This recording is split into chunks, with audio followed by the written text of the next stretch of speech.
Olá, amigos, boa tarde a todos vocês. Estou voltando aqui para a gente ter mais uma conversa a respeito de fatos da nossa vida, fatos verossímeis, evidentemente, que a gente traz para vocês.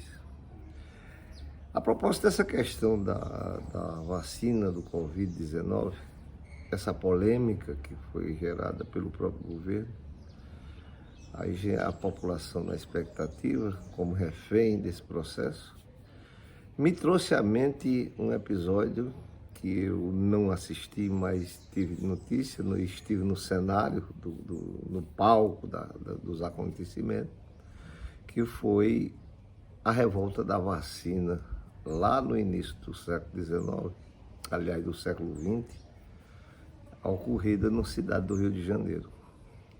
Era governo de Rodrigues Alves e o Rio de Janeiro, que era o epicentro da corte nessa época, vinha saindo do período do Império, era a cidade mais populosa do Brasil, a capital do Brasil.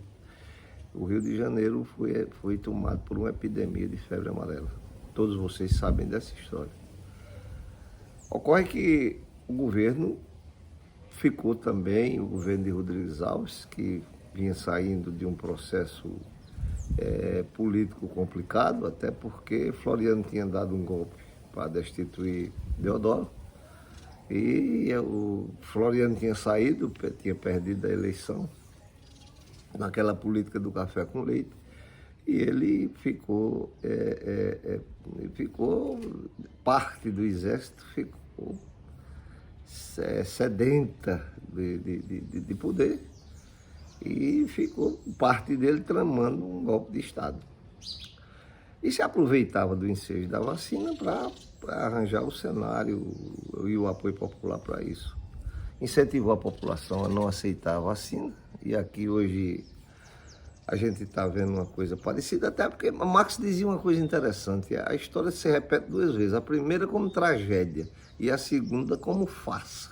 Eu vou contar a tragédia. Pois bem, no período que eu estudei lá na Fiocruz, na Escola Nacional de Saúde Pública, eu tinha colegas de outros estados, do Maranhão, do Espírito Santo, do Rio Grande do Sul, de Santa Catarina. E esses colegas, a gente trocava ideias e conversava muito, e além de cariocas. No meio dos cariocas, nós tínhamos um Cristóvão, era colega nosso, lá tinha as meninas Célia Parleme, Ângela Garcia, e outros colegas, Alberto Najá, que hoje é professor da Escola de Saúde Pública.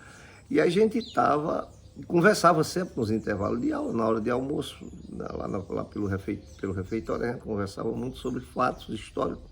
E Cristóvão era um bom vivão, mas era uma boa cabeça para pensar isso. Então ele contar, o pai dele tinha sido militar, foi oficial, eu não sei de que patente, mas foi oficial. Nessa época, os oficiais do Exército eram formados lá na Escola Militar do Realengo. Não havia Agulhas Negras, a AMAN, a Escola Militar de Agulhas Negras, a Academia Militar de Agulhas Negras, não existia ainda. Era a Academia de Realengo, a Escola de Realengo quem formava.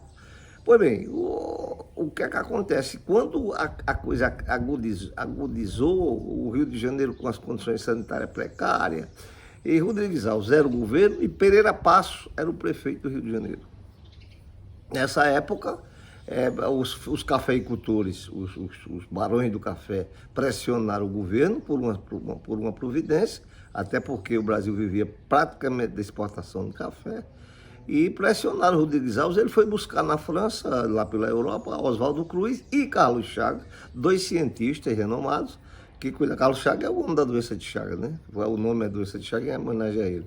Então, Carlos Chagas chegou com Oswaldo Cruz, se instalaram ali em Manguinhos. Todo mundo que passa na Avenida Brasil vê o Castelo de Manguinhos, o Castelo Morisco, que foi construído por Oswaldo Cruz para servir de sede da campanha, e iniciou os trabalhos. Quer dizer, eles mesmos iriam produzir a vacina, tinha um plantel de vacas onde eles faziam o plasma, tiravam o plasma para poder fazer a vacina da febre amarela e aquela coisa toda. E o Exército e a imprensa nessa época também estimulando a não vacinação, e aqui parte da imprensa, evidentemente que tinha gente da imprensa que não fazia isso. Mas aí uma parte dos militares, aquela parte do militar mais ligada, mais conservadora, mais ortodoxa, porque vamos fazer justiça aos militares, existe uma ala de militares, sempre existiu dentro do Exército Brasileiro, das Forças Armadas, uma ala de militar nacionalista. Conservadores, sim, mas nacionalistas, eles eram nacionalistas. Muitos dele, Albuquerque Lima, o general Euler Bentes, Moreira Lima, lá atrás, o brigadeiro Moreira Lima, que foi também acusado em 64, por não aceitar o golpe, e assim por diante. Pois bem, Cristóvão me contava que o avô dele, eles foram para Realengo e lá se aquartelaram e começaram a organizar no meio dos conservadorismo do Exército, a fomentar o golpe, um golpe de Estado para derrubar Rodrigues Alves. E o ponto de reunião, de assembleia, foi lá em Realengo e, segundo ele, com muita gente, né? Pelo menos militares e familiares, etc, etc. Eles se reuniram e numa assembleia que fizeram, tomaram a decisão de ir para o frente do Catete para derrubar o governo, descer de lá e passear a pé por toda a linha da Central do Brasil, porque ela mais da Central do Brasil vai para Japeri. Então, por aquela linha, eles viriam até chegar lá no Catete e derrubar o governo. E de lá eles saíram, passaram por Santíssimo, por Piedade, passaram por Deodoro, passaram pela Penha, pelo Irajá, Olaria, e foram chegando, Bom Sucesso. Quando eles chegam, aí o grupo foi se dispersando, não foi ganhando a força que eles imaginavam. Eles não tiveram o apoio popular que imaginavam. Aí Cristóvão me conta que quando eles chegaram à frente do Palácio do Catete, eram apenas 20, 25, 30 que estavam naquela coisa patética em frente ao Palácio do Catete, quando... aí eu pergunto para ele, o avô dele, inclusive, estava presente, né? De Cristóvão, e finalmente o que é que aconteceu? Aí vem a parte cômica, foram todos presos e vacinados. Vejam, então nessa época, Pereira Passos, como prefeito, construía a chamada Avenida Central, que é a Avenida Rio Branco, que liga a Cinelândia a Candelária. E ali os cortiços foram demolidos, era violento, e botava para fora e vacinava mesmo, não queria saber, a vacina era obrigatória. É tanto que o primeiro morro, a primeira favela do Rio de Janeiro foi fundada por nordestino, é o Morro da Providência, que fica logo ali na saída do túnel Santa Bárbara, e ele era constituído de fugitivos de Canudos, né?